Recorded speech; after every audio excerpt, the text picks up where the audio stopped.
Please rise for the arrival of the official party and remain standing for the singing of the national anthem and the invocation.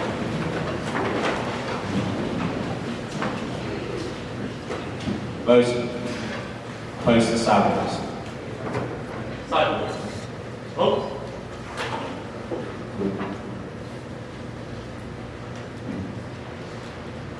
Director of Maintenance and Material Readiness, ComSub Lamp, arriving.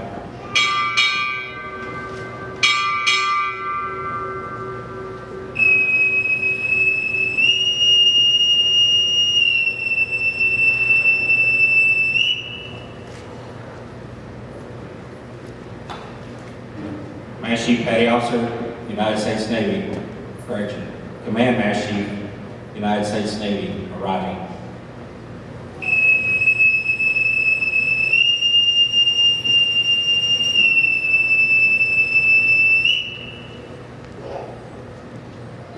Master Chief Petty Officer, United States Navy, arriving.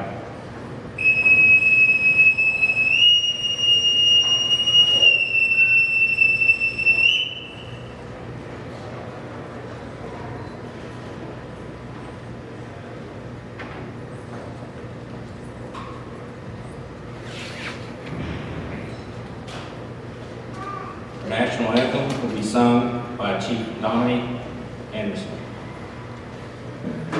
Sideways. Right. Towards that. Good.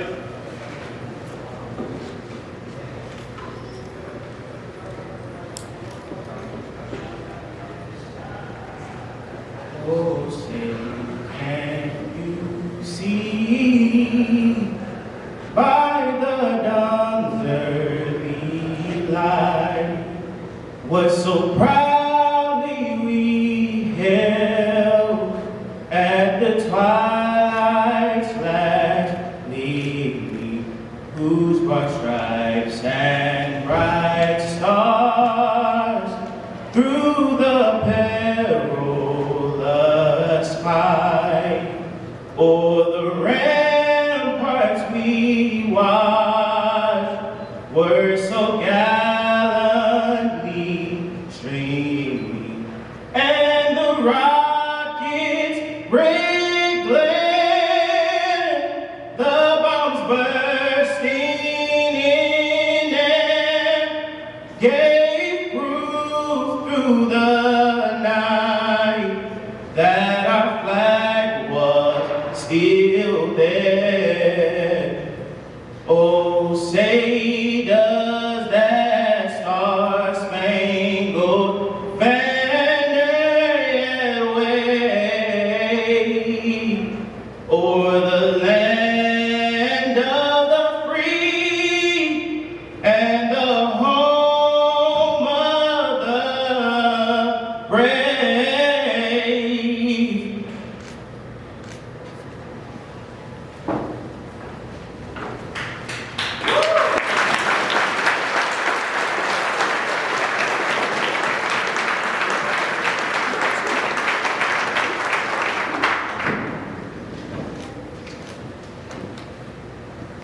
Mr. Mr. McGinty will now deliver the invocation. Let's pray together. Father in heaven, your word tells us that you're the one who holds the nations in your hands. You're the one who can turn the hearts of kings and leaders because you, Father, have created them. And you're the one who appoints, and we're here today to honor an incredible career that you have appointed. A career of service has been fulfilled by an incredible man. A man who has faithfully and responsibly, with character and integrity, served his country with dignity and honor in a way that not only honors his country, but in a way that also honors you. Each of us today are blessed.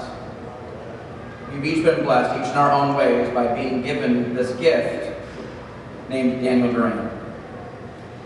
And today we give you thanks for this, and we humbly pray and ask for your mercy and grace today upon us, as we enjoy giving honor to whom honor is due. And we know that the honor we give him today is because of the great love and mercy and grace that you've given him, so we wish to honor you today as we honor him.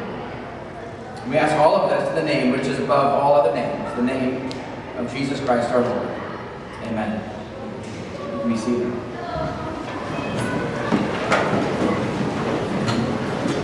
I'd like just to take a minute to offer a couple observations about our celebration this morning. My name is Joe McGinty. I'm a pastor at a church in San Diego, California, where the Duran family had attended for many years before they moved here. It's a church family where, as you can imagine, the Duran family was a great blessing to us, and even after a few years after they moved away, they still remain to be a great blessing to us, and Daniel's personally been and continues to be a tremendous blessing to me. It's an absolute honor and great privilege for me to be with you today, and I do believe also that you also feel honored to be here today. But I have a suspicion that I don't think that we feel honored to be here so much because this man had such an incredible career. I think that we feel honored to be here today because this career had such an incredible man. Daniel has indeed had a most impressive career, but what makes this day amazing to me is the man behind that impressive career. He has served with integrity, character, and strength, and steadfastness, level-headedness, and resolve, and yet, my personal experience, knowing him for many years, he consistently lives in a place of meekness, humility, self-control, discretion, wisdom, and deeply rooted character. And I know, and he knows, that this incredible balance that he has only been possible because his service to his country and his whole entire life has been modeled after Jesus Christ. God Almighty, who created all things in the world and has all authority, humbly came here as a man, the person Jesus Christ, to serve us and give his life for us. And that is Daniel's example that he looks to. Daniel's a man who understands what true authority is. He understands that all the great and many opportunities that he's been given to both serve the God-given authorities in his life, but also to lead as a God-given authority in the lives of others. From his family life to his life as a servant of our great nation, Daniel knows that everything that has been given to him is from above. And today we get the great gift of not only celebrating this brilliant career, but celebrating the gift of this man who's been given to us and given to our nation. Thank you.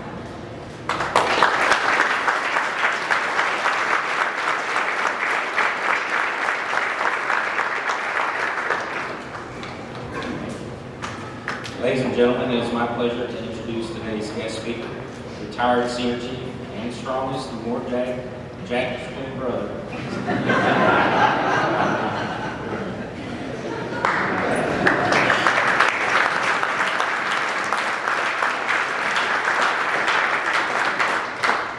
Let me see if I can get this tab off. You start to forget things when you retire. I'm a little young for that, 42, it's happening already.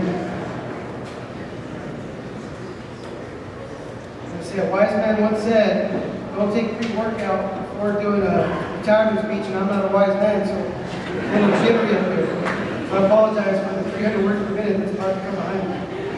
No, but in all seriousness, good morning, Captain, Master Chief Brandon Bush, distinguished guests, friends, family. A very special thank you to Carla, Silas, Eliana, and Judah. This is as much your day to celebrate as it is your dad, so your years of sacrifice are truly appreciated, beyond what words can express, and I know Dan's going to say that, so I won't go too much into that. Dan's behalf, I know he's extremely excited for you guys. Daniel, thank you so much, bro.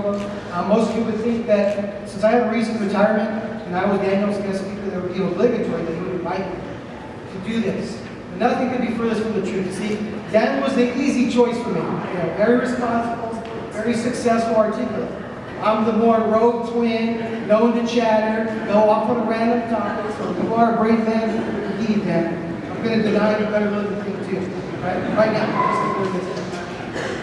It's truly an honor, bro, to come speak on your behalf in this ceremony. It's surreal, right? So many nerves coming up to this point. because it's very difficult to try to figure out how to somehow put together in words in a 10, 15, maybe 30-minute period what you need to mean, right? So, but in all seriousness, it was a challenge really to talk about the magnitude of Dan Duran's impact on the world, and just the sheer rarity of his success. So I'll do my best to try to do that, and honor that, Dan.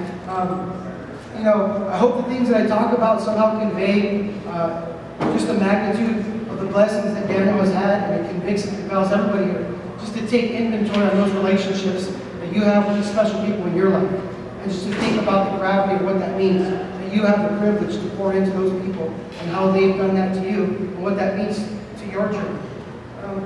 Before I get into that, today is a very bittersweet day. So Dan, you know it's the anniversary of our dad's passing, and he's extremely proud of you, bro.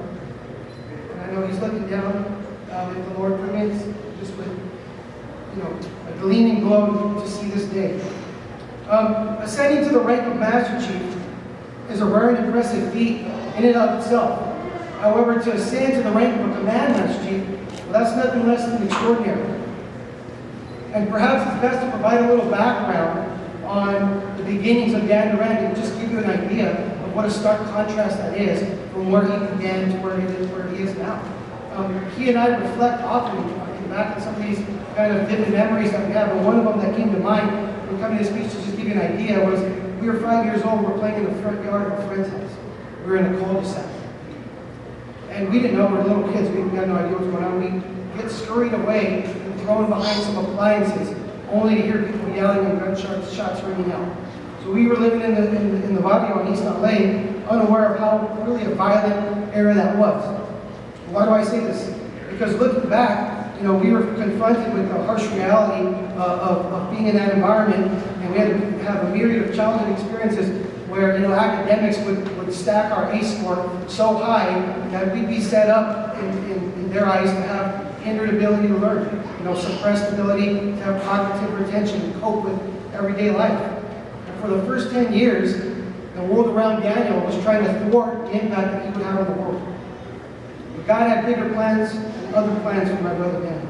You see, we often reflect and can see clearly how God used the loving mother, my mother Socorro, and her sacrifices, a loving stepfather, and a family just so extremely supportive, and really fought back the adversity and the negativity that was trying to suppress who Daniel was. And so my mother wisely moved us out of East Los Angeles. We got into a better environment. And it was in that environment in Covina, California, where, you know, Daniel really started to come into his personality.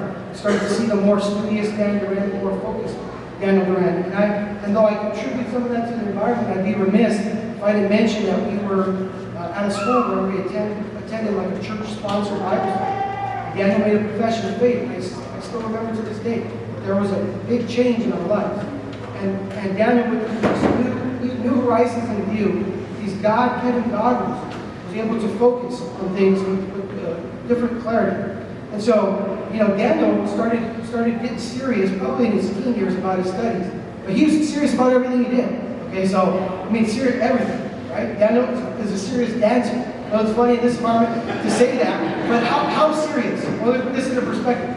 We're teenagers, right? We're promoting for parties and clubs in downtown LA and Hollywood. Yeah. And so Daniel's so serious that we're at this big event. He gets the attention of all these other high school, you know, crews. Yes, that's a thing, like in the movies, you know? And Daniel's knocking them down like fish in a barrel. They're sending their best. Bring them in. Boom, boom, boom. He's so bad that the leadership, there is such a thing, right? This gang of leaders are like looking at us. We are lucky to make it out alive. So Daniel's been very successful to the point of making other people spite him for a while. But I digress. So Dan in 10 years, I remember he presents his thought. He said, hey, what do you think about hey, why would I go? Yeah, there's this recruiter. He said we could become interns. I didn't even take chemistry or physics yet. What are you talking about? So Daniel, the brilliant teacher that he is, goes, well, I'll just teach you. Like, you really think you can teach me? He said, yeah. No joke, a couple weeks, gives me a crash course. We both test in to become new engineers. Fast forward, we're in boot camp. What was I thinking? Both getting in trouble. Push-up position, identical twins, attract a lot of attention. Daniel was crushing it even then. you know, top of the class physically, top of the class, you know, and then he just kept that going on. Okay, so Daniel's legacy of excellence early on in his naval career just continued. We went to nuclear engineering school together. I was still latching on to that party life in LA. Dan was able to divorce from that mindset and was focused on studies, hence still a very successful nuclear engineer. So, very successful. So, but I won't tell this story, a brief story, and you know, it wasn't all glowing reports, right? Daniel had an incident that could have ended his career when he was a young sailor. And it was one of those defining moments for Daniel because, you know, and for the leadership, because the leadership could have made the decision to remove Daniel not only from the program, but from the Navy. But they saw in Daniel what many of us did. And rather than squander a second chance, Daniel, you know, took that hit and he accepted that grace and that opportunity. And he was made much stronger and better after that. And I remember Daniel and I parted ways for a little bit, where I had to go into attend school in San Diego, and Dan went off to do the nuke thing. And I remember reconnecting some years later, running into a very different Daniel Duran. So I didn't go through the nuclear pipeline and understand the rigor and, you know, the meticulous detail that the program had. And I remember running back to Daniel as a petty officer, like, this is a different guy. This is my twin brother. He's still my twin brother, personality trait, but a different guy. And you know, I want to talk about something that came to mind. In 2006, when we were both eligible for Chiefs, I remember, you know, Daniel and I were eligible for Chiefs. Neither of us, I should have been, I was amazing. I spent 8 years in the Navy, and I remember finding out I made Chief. I don't want to call. What if you make it? And then I found out later on, I said, I don't want to tell you. I don't know if you made it. I don't want to tell you that I became a chief or you didn't become a chief. And I'm like, I'm not going to call. So then he calls me. He's like, hey, what's going on? I'm like, what's going on? So, did you hear anything about, you know, did you hear anything about it? Yeah, I made it. Oh, you made it? Yeah, all right, yeah. we were all psyched, right? So that was the cool part. Then a whole lot of suck after that. We went through chief initiation, push-up position again. No, but I remember thinking back at this one conversation we were having. Daniel was trying to give me advice. And I share this with you, you know, similar to the scripture where it says, you know, a prophet is not accepted in his own home. I had a moment of that where Daniel was trying to give me advice. I'm like, what are you talking about, brother? You're just like me. You look just like me, you talk just like me. We're the same age, why are you trying to give me advice? And I remember that revisiting me later, a little bit wiser, Dominic. And I realized that, you know, it was ego, insecurity getting in the way. And a little bit of dissonance and doubt, like what he's saying. Why do I say that? Because, you know, it was later on, when I was able to see beyond that, like, no, I really had this blessed clone, you know, literally, clone DNA, but who was trying to give me advice. And if I could just get beyond that and realize that he's growing very fast, and I could take what he's saying, it would help me grow, and I could add these feathers to my cap. And I didn't have to go through those things anymore. So I just encourage you, wherever you are in life, you have those aha moments at any time where someone might even be younger than you. You're like, what does this kid know? And, you know, just hear him out, because, you know, Dad can do that. So, you know, I really wanted to go and you know, talk about all this other stuff in our career, but I also want to talk about this big change in Daniel's delivery of his information. I should say that. Daniel always had a heart after me, but I remember a distinguished difference after Carla. After he met Carla, I remember just being extremely thrilled to rekindle the flame with Carla and just, you know, get to, you know, rekindle the flame with his high school crush, and then ultimately become married. It was a completely different guy, right? Now he's talking to me about I need to be careful the way I convey my message, because the way I'm saying it might not, you know, go over well, and I can't open up someone's mind to receive this information. I'm like, what are you talking about, bro? Very, very important change in Daniel, because Daniel's continues to grow and learn. And on the aircraft carrier, Carl Vincent, we ultimately got to serve together. And I would get a chance to open up my ears, open up my heart to the advice of God. And man, did I learn some things. I did learn that there wasn't all like fluff about Daniel's popularity and notoriety in the nuclear community, because I had to have a lot of conversations with the leadership on Carl Vincent and a lot of inspectors, sports team, MTT, PIA, and just hearing from folks just talking about the leader, the manager, the technical expert, the ability to correct somebody in a way that doesn't compromise integrity and lets them walk away feeling like there's an opportunity to grow and get better, regardless if they have to face, whatever their responsibility for the mistakes they made. I got to see that. And how Daniel can so eloquently open someone up and get to the root cause and have them receive what he's saying and totally understand that what he's giving them is for their best. And though that feels like it's a touchy-feely thing, don't get it mistaken. Daniel was merciless at annotating every flaw when it came to his job and having a scrutinous eye when it needed to be there, right? They didn't call him program crusher for no reason, right? This guy would go in there and do work, But Dan, you're such an amazing leader and manager, and I think for me the most fond memories I have are just the simple ones of walking down to the chief's mess and like, oh, the reactor's right there, we just broke in. And interrupting Daniel during his morning routine while he's preparing his day, having a cup of coffee, pitching a couple of command issues I was having, my senior enlisted leader role, and find out that what I'm tackling was what I thought was a mountain, was minuscule compared to the metrics that Dan was looking at. That's why I love looking at this new community. I'm like, how do you stay alive? How do you function? You guys barely sleep. Well, we're here worried about these little things, and it was like, here's the end, like, yeah, just this, just that, there. It made it look effortless, but Dan, he's dedicated himself to growing in every capacity of life. He's a lifelong learner. He has an outward mindset. He's always looking for the best in someone. He assumes good intention. He employs as Pastor Joby said, he really does model his behavior after Christ quite a bit. He loves the Lord with all his heart, and he loves his neighbor as himself. And he looks at everybody and says, how can I have this person's best? And if their best isn't how I view the world, then how do I make myself, in a way that I can benefit them? I could go on and on and on about them, but I want to share some accounts from some friends that are dear to Daniel. You may recognize their names. These are the words of Master Chief Dan Pike. He said, this is going to sound ridiculous, but Dan Duran is as responsible for the sailor I turned out to be more than any other man or woman I've ever served. Dan taught me how to do things through his own actions. He showed me what it meant to be a leader, not just within your assigned rate, but within a command, or within a community. Dan was constantly juggling responsibilities. Chief Petty Officers Association president, lay leader for a church, salsa dancing expert and teacher, just to name a few. He did it all with grace, dedication that I have yet to see any other do as well. Those years as a box chief working for Dan Duran are still to this day the most enjoyable years of my entire career, and really the foundation for all the things I was able to accomplish afterwards.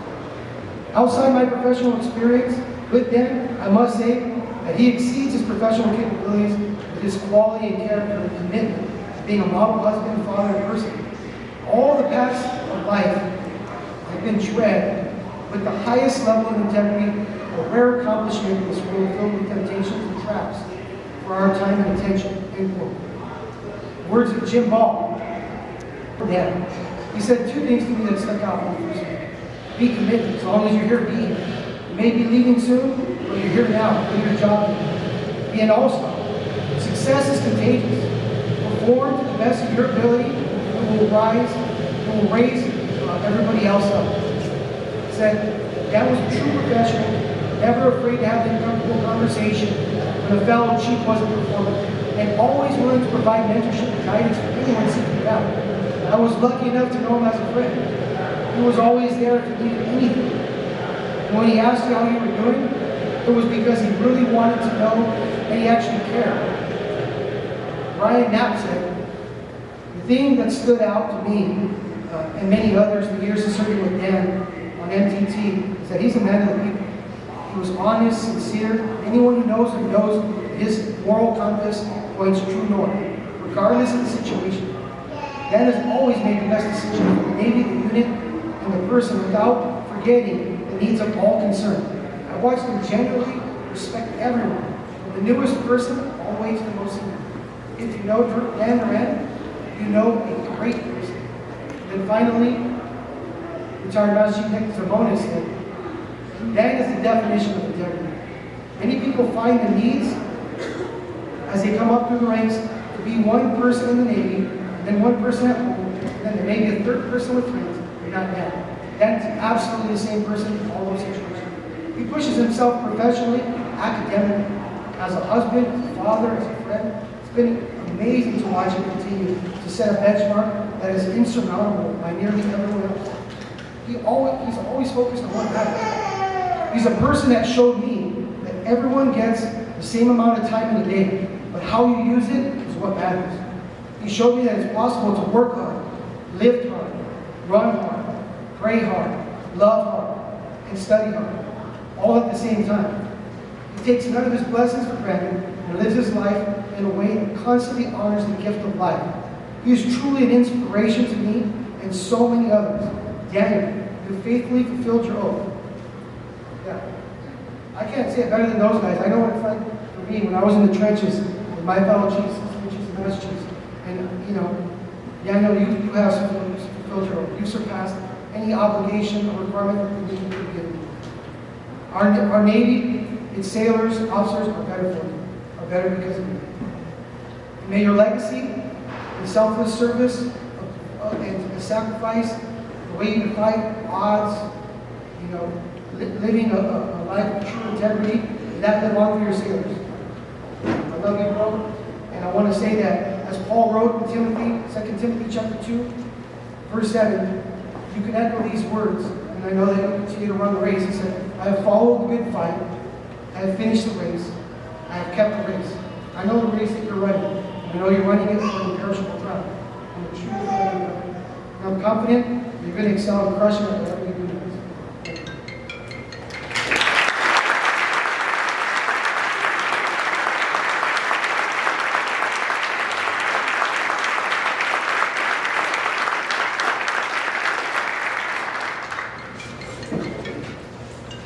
Captain Mongo will now present the Duran family with the certificates of appreciation. Ushers, please escort Carla, Silas, Eliana, Judah, and his mother as well to the stage.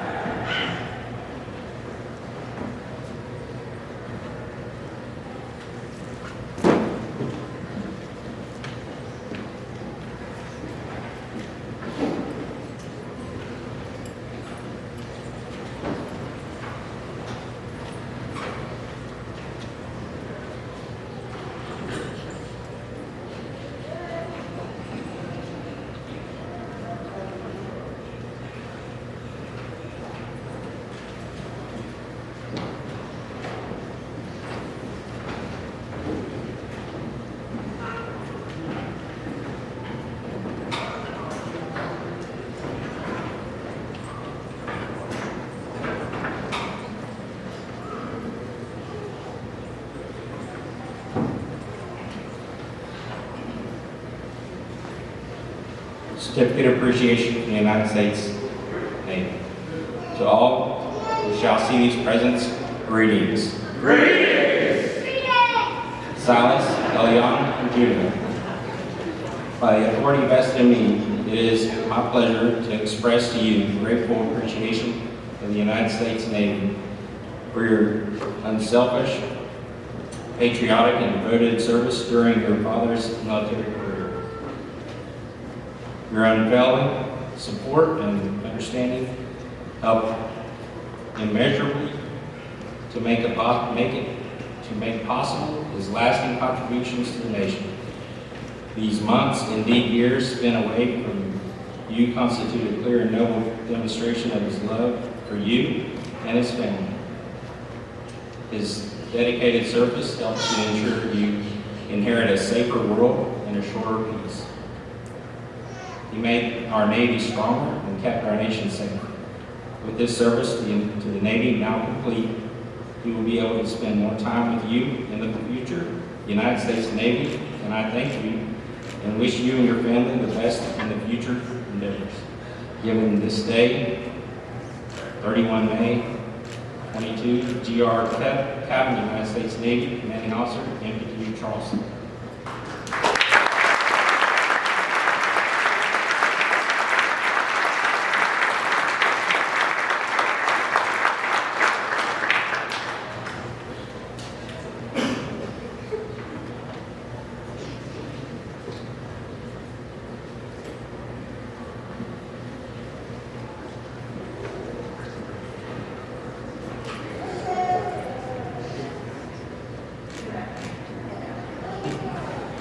certificate of appreciation for the United States Navy. To all shall see these presents greetings. Greetings! Ms. Carla M. Duran. Today, after completing 24 years in the active naval service, your husband has ended an honorable and faithful service to his country, and to his efforts are sincerely appreciated. Such a rich and rewarding career reflects a strong commitment to the principles of freedom and democracy, and to the belief that they must be upheld at any cost. That type of total commitment is not possible without a full support of the entire family. Your loyalty and dedication were significant sources of strength for your husband during his arduous duty and exemplified the highest traditions of patriotism. On behalf of the Department of the Navy and the officers and crew of USS Charleston, South Carolina, I extend to you a sincere thank you and express our appreciation for a job well done. Given today by G.R. Captain of the United States Navy, USS Charleston.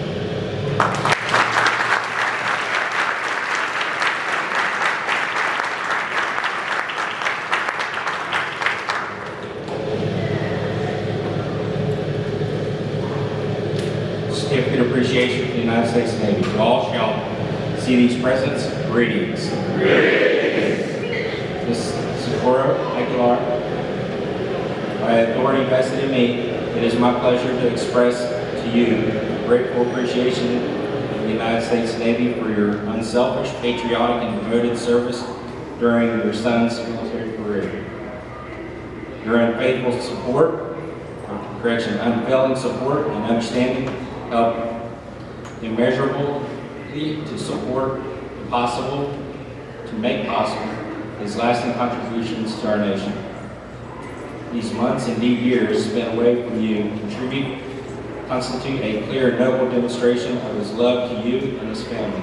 His dedicated service helped to ensure you inherit a safer world and ensure peace. He made our Navy strong and kept our nation safe. With his service to the Navy now complete, he will be able to spend more time with you in the future. The United States Navy and I thank you. Wish you and your family the best in future endeavors. Signed today, Captain G.R. Captain of the United States Navy, Commanding Officer, USS Charleston.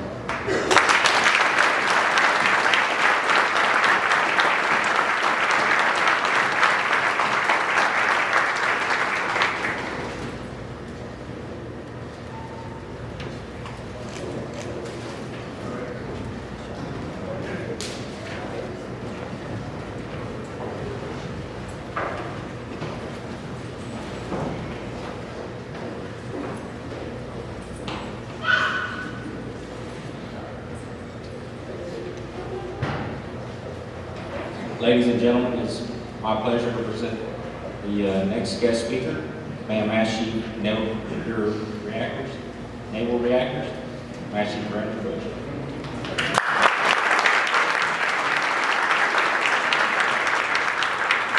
don't have an electronic device. That's pretty slick, though. That's the first time I've seen that. Daniel and I have a very special relationship. So the first day we met was October 30th of 2017. I remember the day. So we all flew in from all over the world to Naval Reactors headquarters in Washington, D.C. We were all going to interview. Oh, hey, Ernie. There's Ernie, right? He was there too. So anybody else in the room was there? Oh, Wayne, yeah, Wayne. So we end up in a room and we're stuck together and we're spending a lot of time alone. Just this group of 9 rock stars in a room with really not a whole lot to talk about. It was super awkward. Well, after the first day, the first round of interviews, we go out to a social event, and everybody's wearing, slacks and a button-up shirt, and Dan and I roll up wearing jeans and Vans and like long sleeve crew top. It was awesome. And I knew we had a connection from that moment as soon as I saw him. We even had one guy from this working, right? We were definitely underdressed. but it worked out okay. So the next day, we interviewed with the Admiral, found out we had gotten selected, and from that moment on, we were kind of like a bonded pair, right? We were bonded here. And just to talk a little bit about what Dave has done for the nuclear propulsion program in NPT Charleston. So when he showed up at the site, it was a time of massive transition. We had MTS 626 and 635 in operation. For a period of time where 635 went down for about 4 to 5 months. We expected 6. But they kept pushing, kept the mission going, kept producing qualified operators. We had sailors reporting in for MTS 701. We're going to qualify and work to qualify students on MTS 701. They didn't even have a ship yet. All this time, we're building engine room team trainers, first of their kind, a simulated training environment, absolutely incredible trainer. And then a few months later, here comes MTS 701, home port changing sailors on shore duty. How often does that happen? Right, not very frequently. MTS 701 comes down, seamlessly integrated into the training mission. Fast forward a few more months, here comes MTS 711, MTS 635 gets towed up to Norfolk. Does another home port change for sailors on shore. All the while, training every single nuclear propulsion plant operator that we sent to the fleet between the years of 2019 and 2020 and 2021. It's an amazing accomplishment, and none of that happens without command saving. I opened up the EDMC and RDMC conference that we had this week with a quote from a movie I won't share. I won't give any hints into how much of a nerd I am aside from that. Right, but the quote goes something like this. It's a father talking to his son about the son's future role. And he says, "Great men don't seek to lead. They're called to it when they answer." Daniel, you have answered the call. And how well I'm doing my job, that's still up for debate. But I can tell you I would not have been able to do my job as well as I have. So, from Naval Reactors, from Admiral Caldwell, from me, from the whole Naval Nuclear Propulsion Program, thank you for your service. We wouldn't be here without you. Thank you.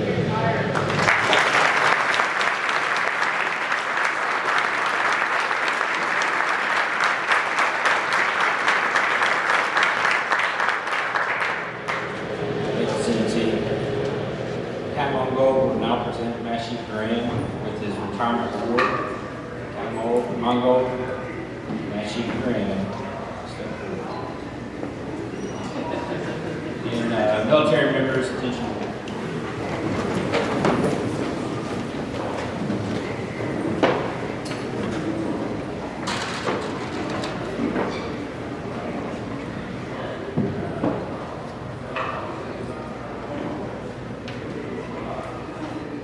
President of the United States takes pleasure in presenting the Legion of Merit to Master Chief Machinist Mate Nuclear Daniel A. Duran, United States Navy, for service as set forth in the following citation.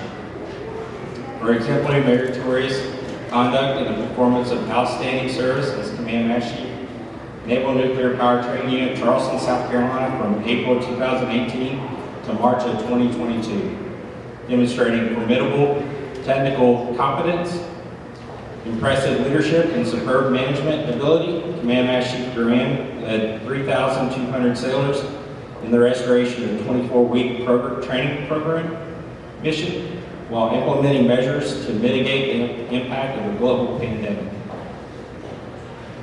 The result was a significant improvement in the on-time qualification rate, delivering more nuclear operators than fleet demand for fiscal year 20, the most successful year in naval nuclear training program in the last decade. His leadership during the critical period when only 2 prototypes were operational, resulting in a steady flow of nuclear operators to the fleet. He led initiatives to improve the command's shift work rotation, first time in over 20 years, to implement a character development for leaders training continuum. His tireless dedication to the command directly contributed to to providing the foundation for the Navy nuclear propulsion program's unprecedented safety record. Command Master Chief Duran's superior performance of duties accumulated in 24 years of honorable, dedicated military service by his exceptional professionalism, initiative, and loyal dedication to duty. Command Master Chief Duran reflected great credit upon himself and upheld the highest tradition of the United States Naval Service. For the President, J.F. Caldwell Jr., Admiral, United States Navy.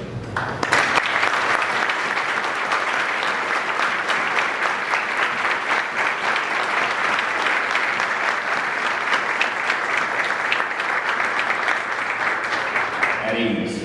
Please be seated. Master Chief Duran will now be presented with retirement gifts on behalf of the NPTU Chiefs Quarters, Chief Petty Officer Association President, Naval Nuclear Rep, Naval Nuclear Laboratories, Mr. Eshelman, and the NPTU Master Chief Mess and Master Chief Richard.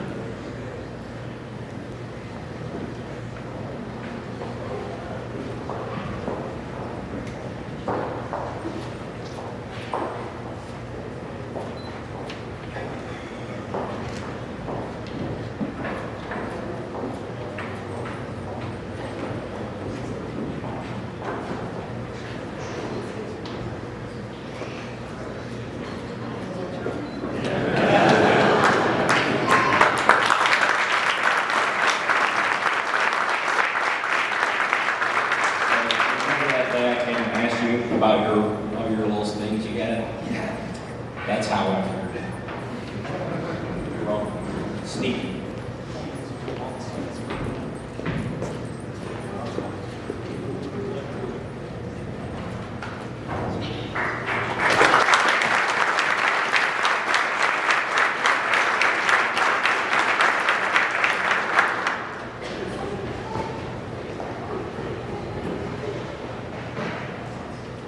Ladies and gentlemen, it's my pleasure to introduce the final guest speaker, the Director of Maintenance and Material Readiness at Concept Land, Captain Stephen Montgomery.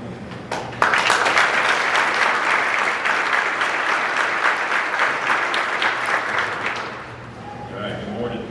I was a little bit nervous, especially after going into these two. They set the bar kind of high, so I was way really love it.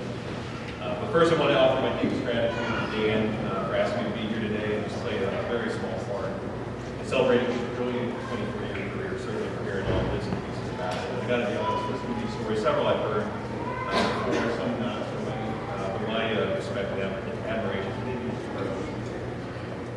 So it's really well. And to have the pleasure of speaking today will certainly be memorable for me, and I hope I offer some words that will be memorable for you as well in return. Second, I want to recognize the team at NPTU and certainly here at Yorktown for this incredible venue and for orchestrating all the pieces and parts that will certainly be a part of making today a special occasion that it is. And I can think of no more fitting place for the ceremony than the USS Yorktown. NPTU and Yorktown have had a long-standing relationship. If you have the time, I strongly recommend exploring and learning more about this ship's incredible history. Just last year, I was fortunate enough to get a private tour with Mr. Robert Newman, one of the many veteran curators that works here in Patriot. And I know that the others will proudly share the ship's legacy with you. And just on the other side of this hangar, if you haven't explored, you may even find a gentleman sitting on a bench dedicated to his name, the Bill bench, who flew several of the aircraft that are actually on display on and off the deck of the Yorktown while she was still in service. This is a very special place, which is where our rich naval history continues to live on. As I thought about what I might say here today, my thoughts gravitated towards the word legacy, as they often do during retirement ceremonies. And without doubt, we will celebrate the departure of a great leader. It's entirely fitting to acknowledge the legacy they leave behind. Master Chief Duran would be no exception, and he has left an indelible mark on countless people. I've attended many retirement ceremonies and even spoken at a few, but this one's different. And I had the pleasure of serving with CMC right here at NPTU, and I think it would be fair to say that NPTU had its share of challenges in that time.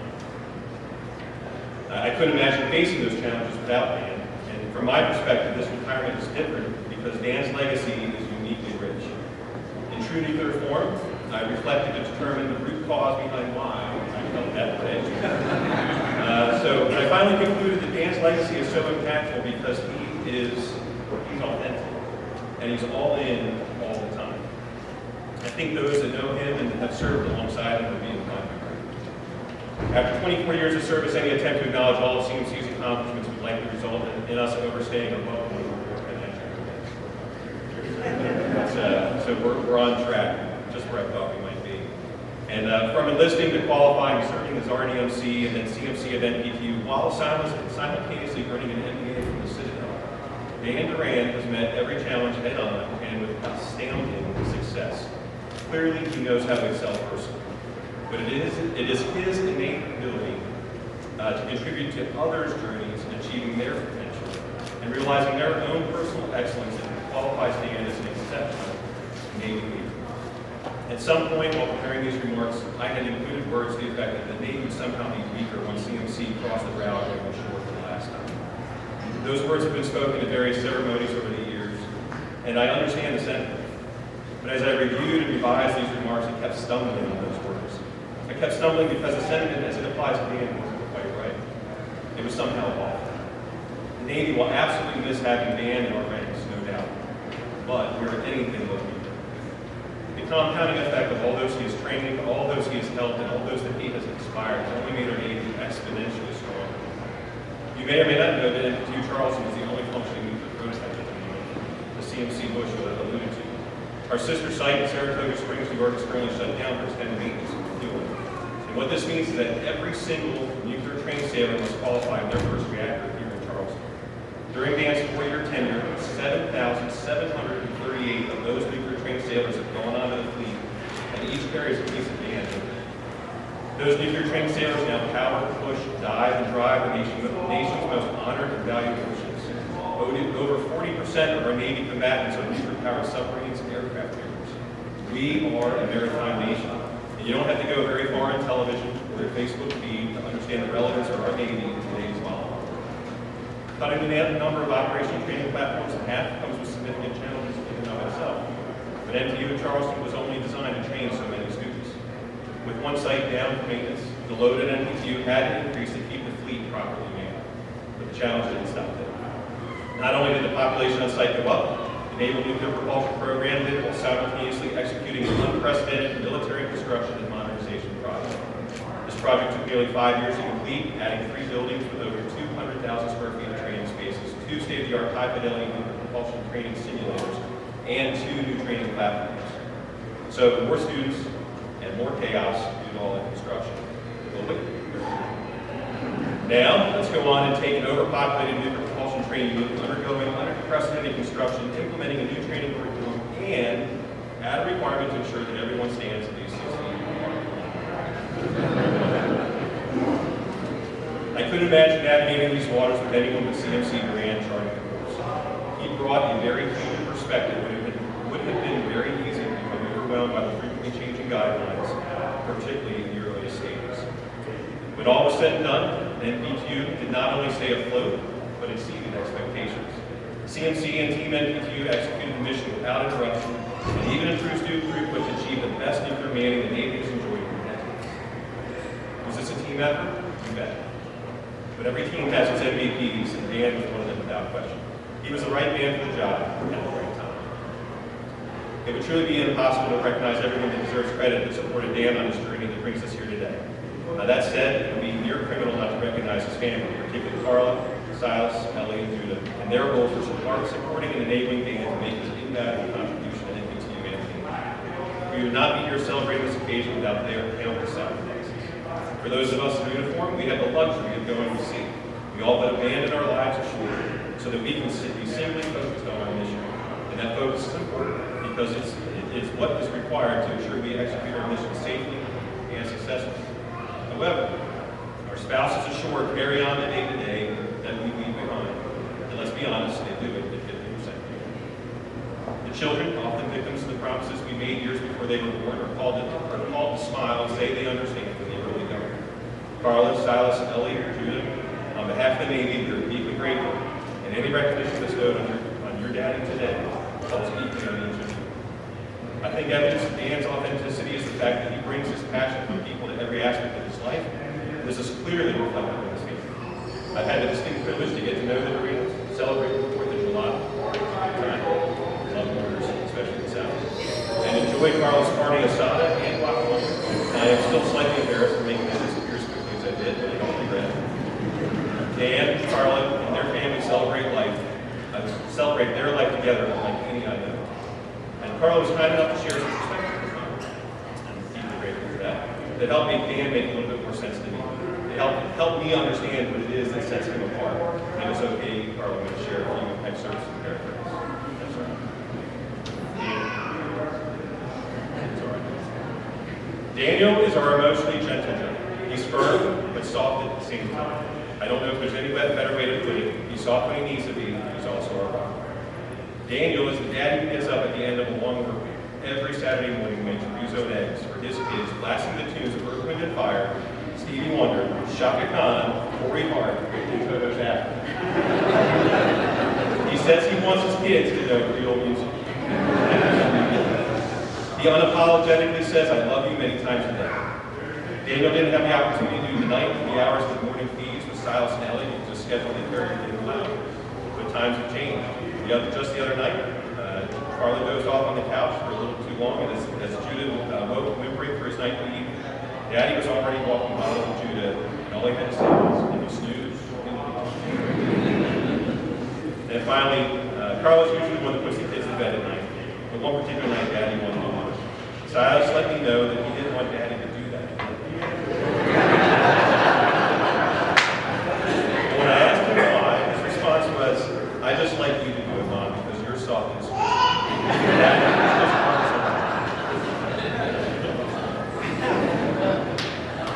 Dan, in every way, brings the same passion and compassion to work. His authentic engagement not only developed people into great sailors and great leaders, it developed people into just being great people. Where the Yorktown stands as a monument and memorial to the legacy of those who shaped history during events like the Doolittle raid on Tokyo in 1942 and other operations from World War II to Vietnam. We won't soon find a statue of Dan in a Navy courtyard or a building bearing his name somewhere on any base. At least not now. But Dan's legacy lives on and is captured in the thousands of sailors and people he's touched and influenced. They are living testimony to his character, his humble service, his steadfast commitment to the ideals he represents in his life. I'm privileged to call Dan Shippey, and honored to call him my friend. Dan, Carla, may God bless you and your family.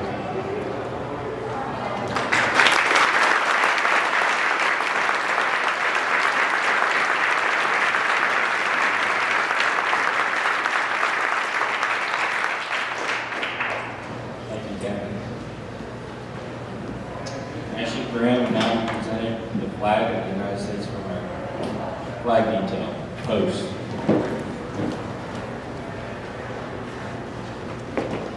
Each Navy Day begins with the ceremony, hoisting colors at 0 to 800 and begins lowering colors at dusk.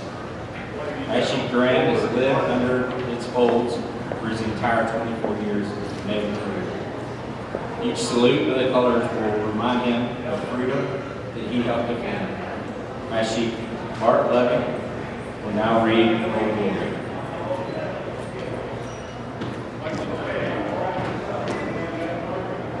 I, the flag of the United States of America. My name is Old Glory. I fly atop the world's tallest buildings. I stand watching America's halls of justice. I fly majestically with great institutions of learning. I stand guard with the greatest military power in the world. Look up and see me. I stand for peace, honor, truth, and justice. I stand for freedom. I am confident. I am arrogant. I am proud. But I am flown with my fellow banners. My head is held a little higher. My colors are a little truer. I bow to no one. I am recognized all over the world. I am worshipped. I am saluted. I am respected. I am revered. I am loved. And I am feared. More than 200 years, I have fought every battle, every war. Gettysburg, Shiloh, Appomattox, San Juan Hill, the trenches of France, the Argonne Forts, Antioch, Rome, the beaches of Normandy, the jungles of Guam, Okinawa, Taro, Korea, Vietnam, and the heat of the Persian Gulf, and a score of other places. Long forgotten by all, but those who were with me, I was there. I led my sailors and Marines. I followed them. I watched over them. They loved me. I was on a small hill in Virginia. I was dirty, battle-torn, tired. But my sailors and Marines cheered me. I was proud. I had been soiled, burned, torn, and trampled on the streets of countries that I had helped to set free. It does not hurt, for I am invincible. I have been soiled, burnt, torn, and trampled in the streets of my own country. And when it is done by those whom I served and battled with, it hurts. I have flown over the rubble of New York City after a dastardly attack on America and the free world, where thousands of my citizens and other nations' citizens perished. And that does hurt. In my miracle, men and women of the armed forces were fighting to free Iraq and Afghanistan from the control of tyrannical dictators who held their own people as slaves and who sponsored and trained terrorists to bring havoc on all freedom-loving people everywhere. Magnificent men and women of our military look up to me as they fight to turn the tide of this ruthless and despicable enemy. And how disheartening and demoralizing it is for my troops to hear caustic and critical words from those who want and demand immediate success at no cost to anyone. Remember, America, freedom doesn't come overnight. Freedom has a cost. And now our troops are working around the clock to bring order and purpose out of Katrina's attack on our own soil. And I am proud of them as over any military victory in our history. But I shall overcome, for I am stronger than the terrorists, cowards, and dictators who have now sealed their own fate. Defeat in this nation will not remain incapacitated by the forces of nature. Mark my word, we will not fail. I have been a silent witness to all of America's finest hours, and I now long to see us united as never before. But my finest hour comes when I am torn into strips to be used as bandages for my wounded comrades in the field of battle. When I fly at half-mast to honor my soldiers, my sailors, my airmen, my Marines, firemen, and policemen, and medical workers. And when I lie in the trembling arms of a grieving mother at the graveside of the fallen son. America, I am proud to be your flag and your banner for freedom. My name is Old Glory. Long may I wave. Dear God, long may I wave.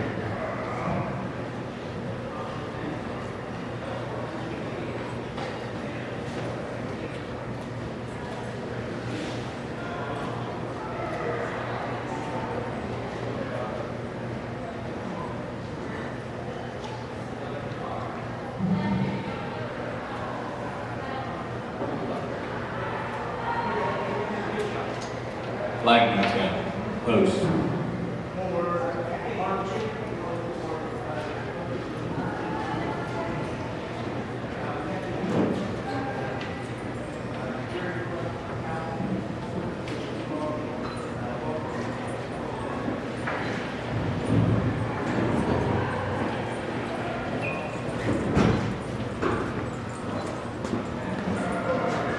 Shipmates, ladies and gentlemen, introduce my Chief Duran.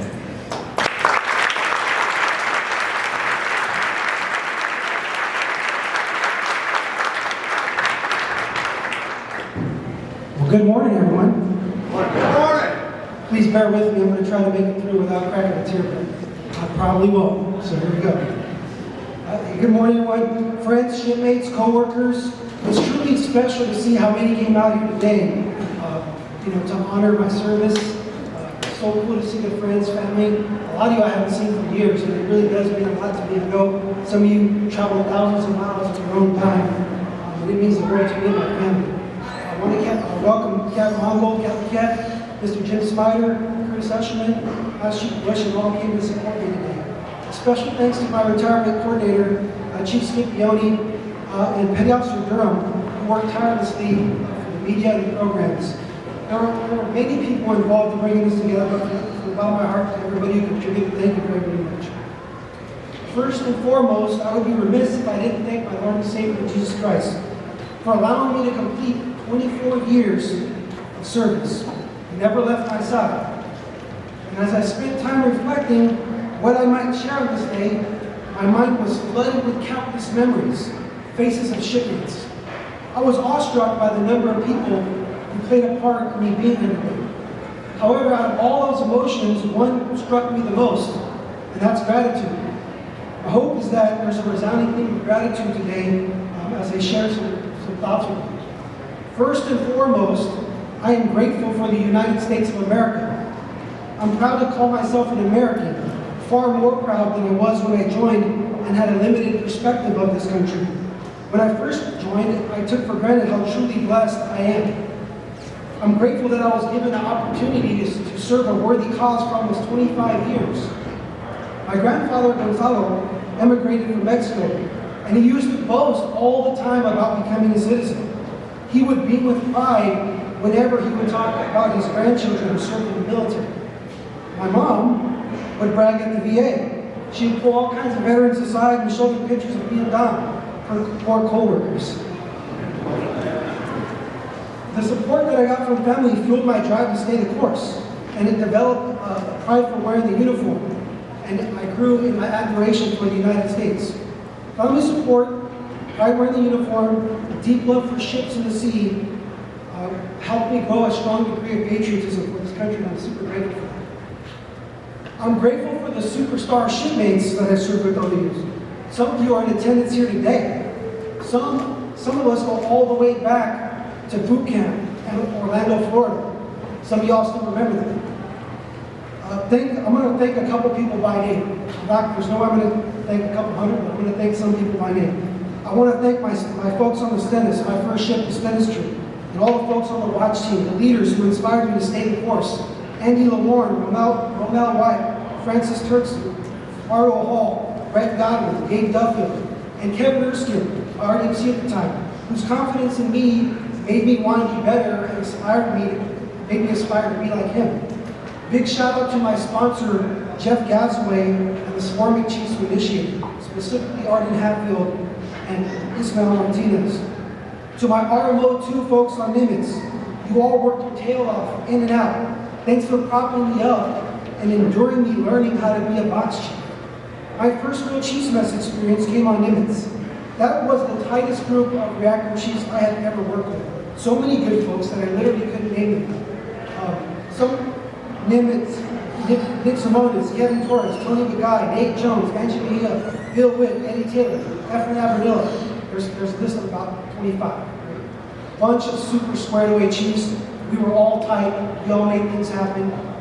That's where I learned how to be a chief and how to be a part of the Chiefs mess. I owe that team so much.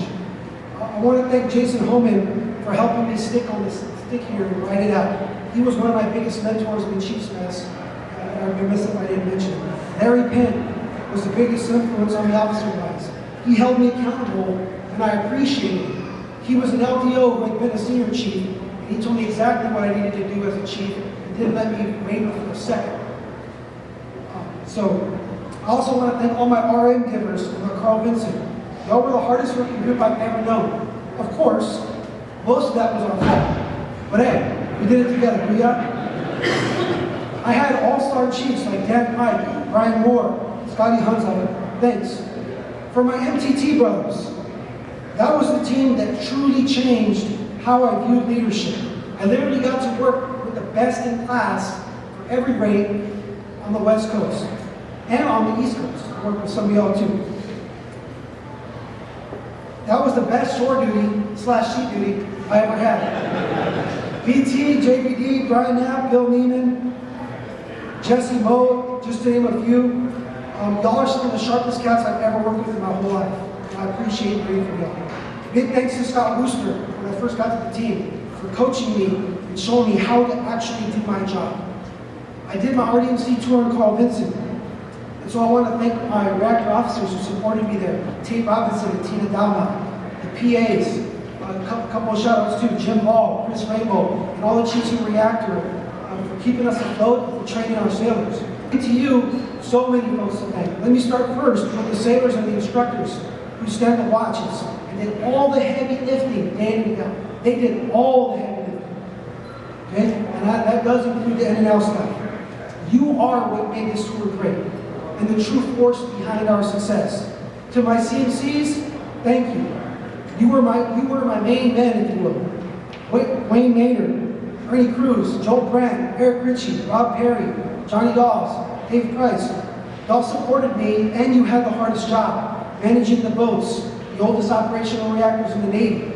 And despite your full plate, you always supported my crazy ideas. Don't know how you did that. Thank God. A special thanks to Dave Barden, Devin Boyer, and Will Lefwich for running the executive staff for me. Super, super helpful. Thanks to the DLCPOs and the chiefs and the admin team and the whole staff at NPTU.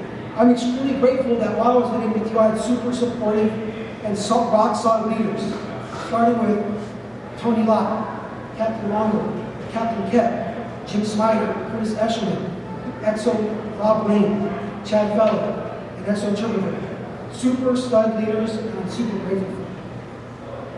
I'm going to switch gears a little bit. I'm also thankful that about all the flavors of sailor that I could have been out there, I got to be the nuclear type.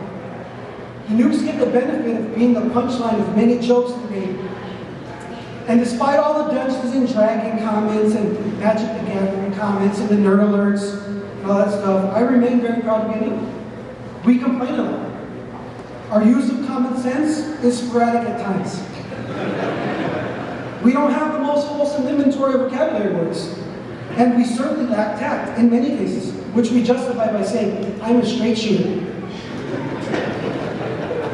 What I appreciate most about my community is the ever-present drive to improve and our absolute distaste for excuse making. Our community, the principles we ascribe to help this young man free 2 times over.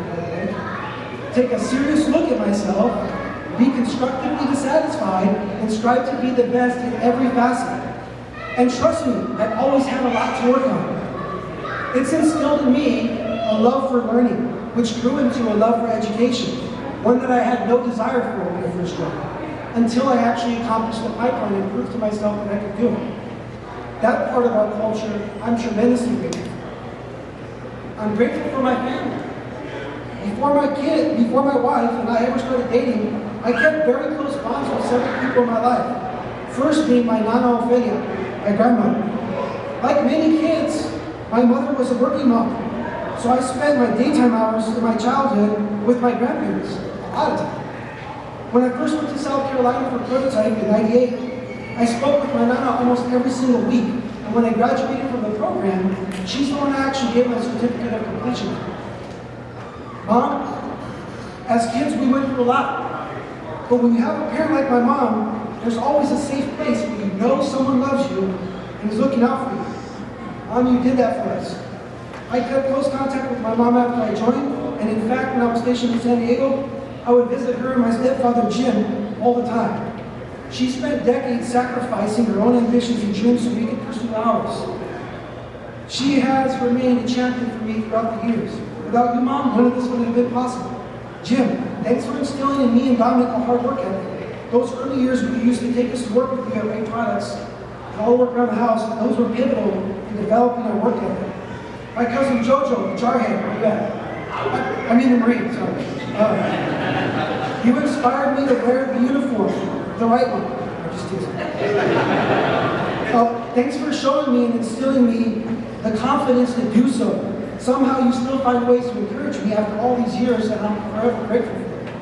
My twin brother, though we have different accounts on who was more influential and who decided to join, thanks for encouraging me every single step of the journey. Despite being a knucklehead, you never stopped using hope. and I appreciate it. And that goes to Vanessa and the kids as well. My little brother Jaime, thanks for the kind words every single time we hung out and spoke. You can't imagine how much it means to somebody to have somebody who's actually looking up to you, and what that does to keep somebody accountable. You've been an awesome and supportive brother, and I love you, bro. I also want to take a quick second to acknowledge all the spiritual leaders that I've had throughout my career. First, I want to thank Pastor Craig Lawrence from New Life Church in Pomona, who married my wife and I, and also gave us premarital counseling. He set the foundation for us having a wonderful relationship. I want to thank the pastoral staff from Movement Church in San Marcos. There were several times in my life that I was struggling health-wise and making very bad decisions in life, and that team was instrumental in pulling me out of it. It was there that I met Pastor Joby and would follow him to Life Mission Church. Thanks for the sound theological teaching and for endorsing me and supporting me as a leader aboard the ship. The whole Life Mission family has been an amazing support for our family. I want to thank Chaplain Zepeda and all the members of the gospel choir and gospel service on Nimitz and Vincent. Without their support of me and my faith, I would not have felt like I could actually be me in the Navy. More importantly, thanks for keeping the principles of my faith, which kept me grounded. If there's anything you see in me as a positive character, that's the source.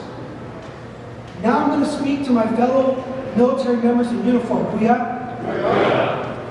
Each one of us who joins understands that combat is indeed a possibility, that we might get called to defend the Constitution against all enemies, foreign and domestic.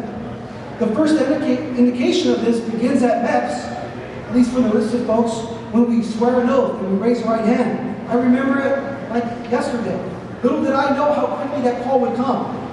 I first got the reality of that on September 11, 2001, when cowards attacked the Twin Towers of New York. I was in MDiv berthing, watching the news when I saw the second plane strike. It was at that point that I began to reflect and really feel that oath kick in. People were distraught as we watched Americans perishing before our very eyes. Those on the ships with family who worked in the towers were beside themselves. Everybody got recalled back to the ships. The line to get over the Coronado Bridge was hours long.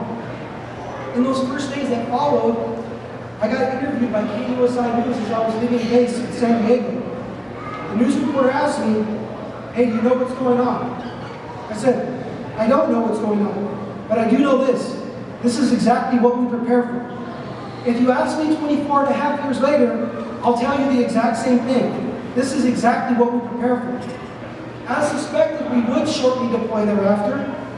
The president let the whole nation, at the time, know who had done the attacks, so we were all ready to go.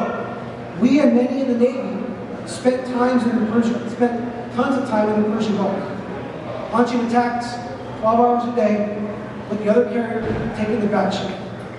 My naive 22-year-old self said, "Hey, we're the biggest, baddest country in the world. Let's just go kill them. We know who did it. Let's just do it." Turns out, not that easy.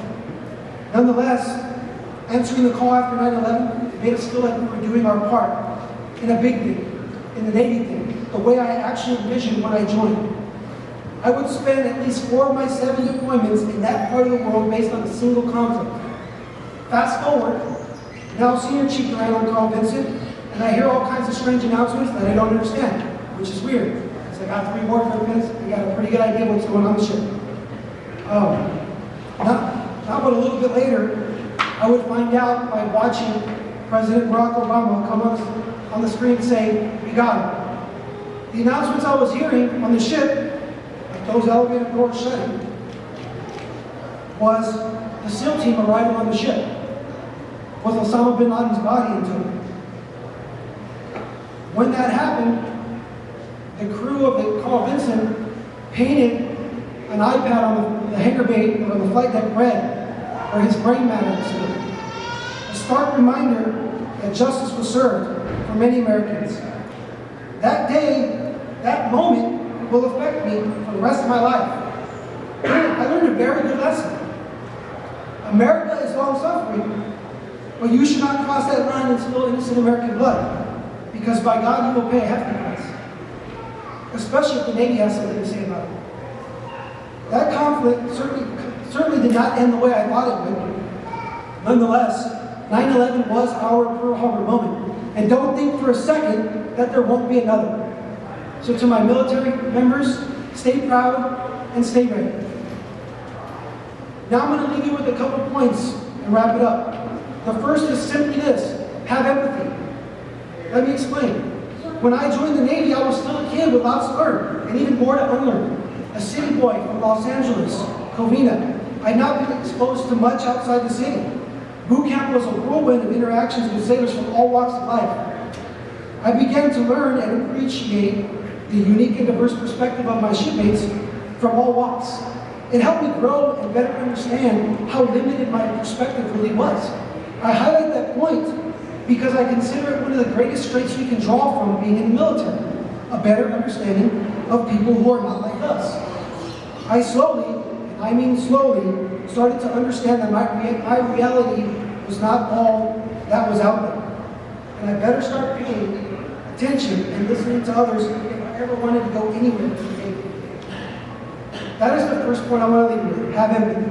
Whenever you're assessing the actions and words of another, truly seek to put yourself in their shoes and help it shape your perspective. Few traits in my career have resonated as much as a genuine display of empathy. It is the quickest way to disarm and de-escalate. Second point, expect the best from people. Many experienced leaders find a lot of pride in the ability to predict outcomes. Sometimes we try to predict the destination of others.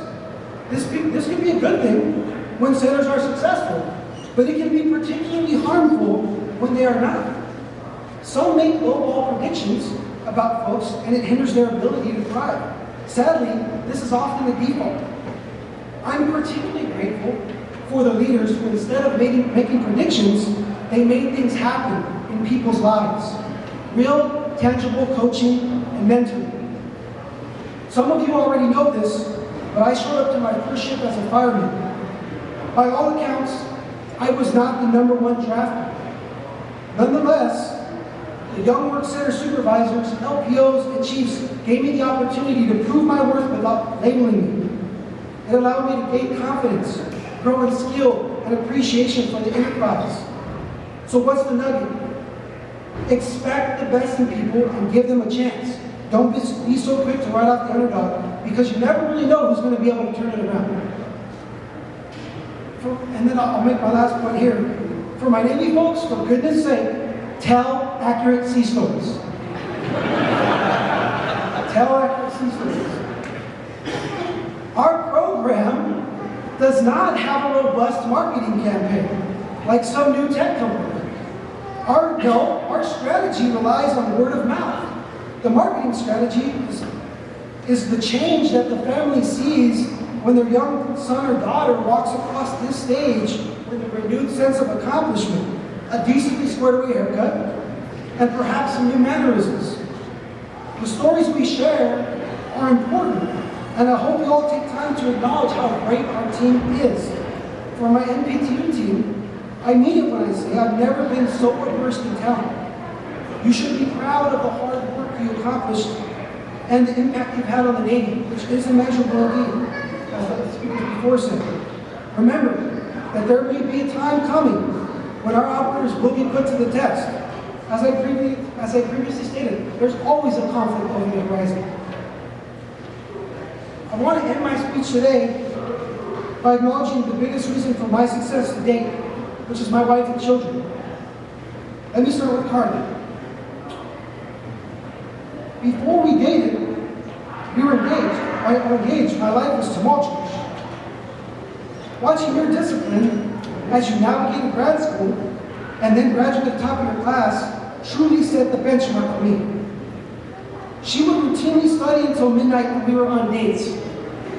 To put it frankly, I loved you, I respected you, and I wanted to be like you. Your deep understanding of what it takes to be the best resulted in you supporting me through the toughest of times. I truly could not have done it without you. You raised the kids without a dad on many occasions, as I was away, but not without help. Daisy, so much of the success has to do with you and your whole family support of Carla while I was away. Carla, I'm ready to give you the time and attention you deserve. Thanks for being my Proverbs 31 wife. I'm all yours now. You poor lady. To my children, Ellie, Silas, Judith, you're my source of inspiration every day. When each of you joined this world and this family, you inspired us to be better parents. I'm very thankful that I'll have the opportunity to spend more time with you. Silas and Ellie, I hope you can give Judah some insights on your dad's service in the Navy so he can know what it was like for you. Your future is bright and beautiful, just like you are. In closing, I want to thank all of you for your support. From the bottom of my heart, this is truly overwhelming. Thank you for showing up here today. God bless you all, and God bless America.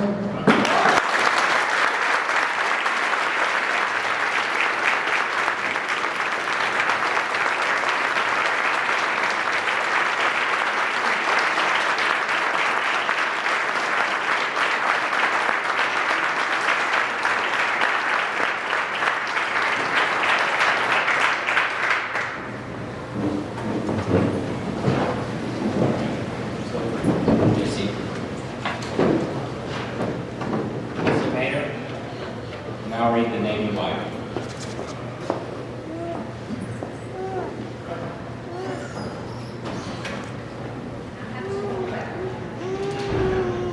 Just real quick on a personal note, I have prayed many times over the years for God to send a great friend to my husband.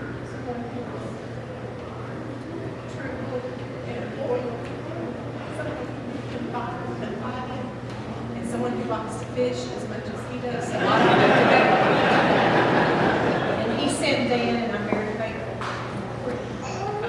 But I'm up here to talk about the Navy life of Carla. As a wife, we rock it. You are all light up. We talk about you, and I just love the love and support that you show him. And as a mama to the 3 beautiful babies God has entrusted you with, I just admire you so much. Navy wife. A Navy wife has so much to bear. She's everything at once. No one can compare. When God made her, He had perfection in mind. For nowhere on earth is another of her kind. She leads a life not many would choose, for her job is the hardest in the military to do. She is courageous and strong. One would say made of steel, but way deep down is a heart that can feel. She stands by her husband so proud and so tall, and waits many nights by the phone for a call. She's both mommy and daddy, all rolled into one. She'll never rest easy until her job's done. She sits all alone and in silence she cries, did I do a good job? Is my family all right? But deep in her heart, she knows that it's true. God is right beside her, helping her. Thank you.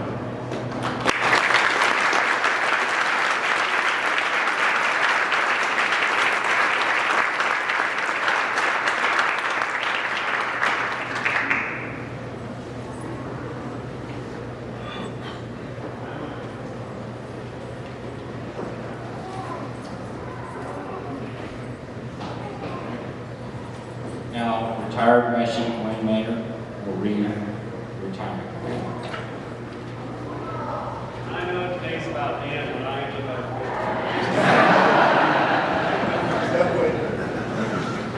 Chief Petty Officers, 10. Judge. Cover. 2. You have on this day experienced that which comes to all of us who serve on active duty in our Navy. I say our Navy because your departure from active duty in no way terminates your relationship. By law and tradition, U.S. Navy retirees are always on the rolls, ever ready to lend their service when the need arises. The respect that you earned as the Chief was based on the same attributes that you will now carry into retirement. You should have no regrets.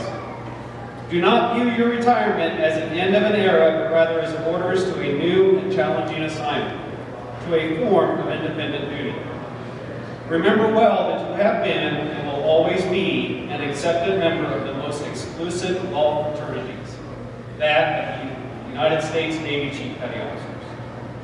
The active duty chiefs salute you, and salute. Hoop. Your retired chiefs welcome you. I wish you the traditional farewell to the bottom.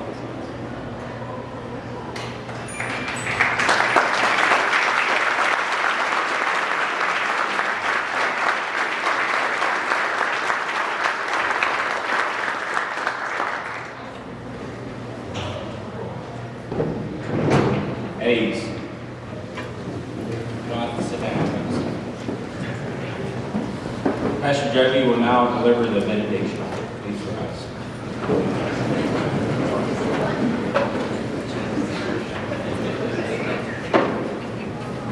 Pray with me as we close this ceremony together. Lord, you've been so good to us. Thank you for giving us this great privilege of being witnesses today.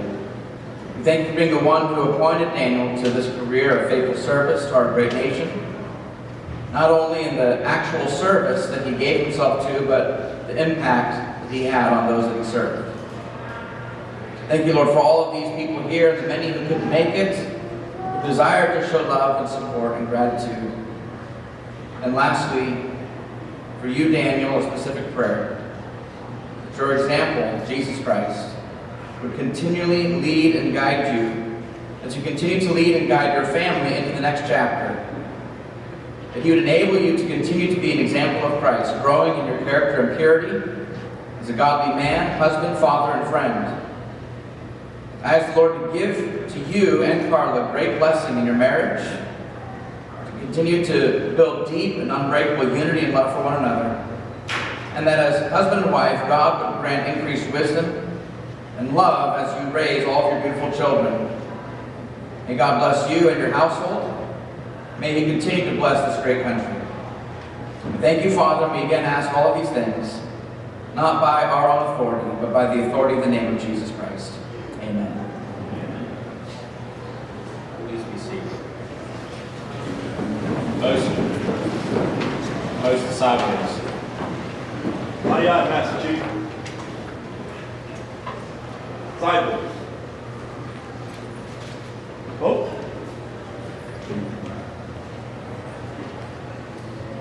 As she brought Curry, now read the watch. For 25 years, Master Chief Duran stood the watch. While many of us were asleep in our bunks at night, this sailor stood the watch.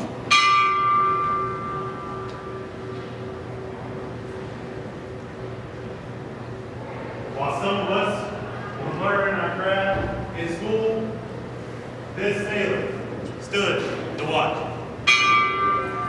And yes, before some of us we were born into this world, this sailor stood the watch. In those years where the storm clouds of war could be seen brewing on the horizon of history, this sailor stood the watch. Oftentimes, he would cast an eye ashore to see his family, his wife Carla, his son Silas, daughter Eliana, standing there, needing his help, needing his guidance, just needing a hand to hold. And yet, he stood the watch. For 25 years, he stood the watch. He stood the watch so that we, our families, our fellow countrymen and women can sleep soundly and safety each and every night, knowing that a sailor stood the watch. Well, today we're here to say, shipmate, your watch stands relieved. Relieved by those that you have trained, relieved by those that you have led, relieved by those that you have guided, and relieved by those that you have mentored.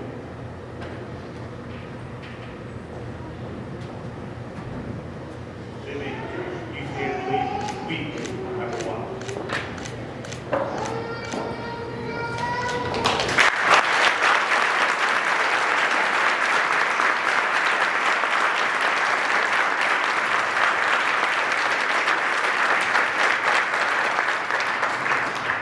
Most standing by the pike sides should be going short.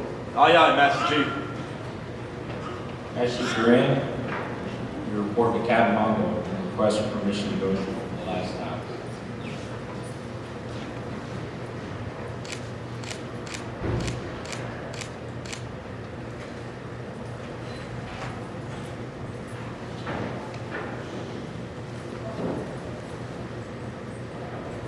As Chief Daniel Duran, United States Navy, retired, departing.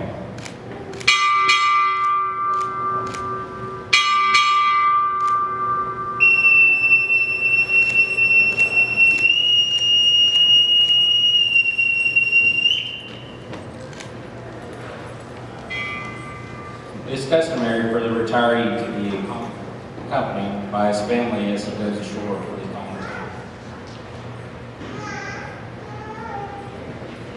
United States Navy family, retired, departing.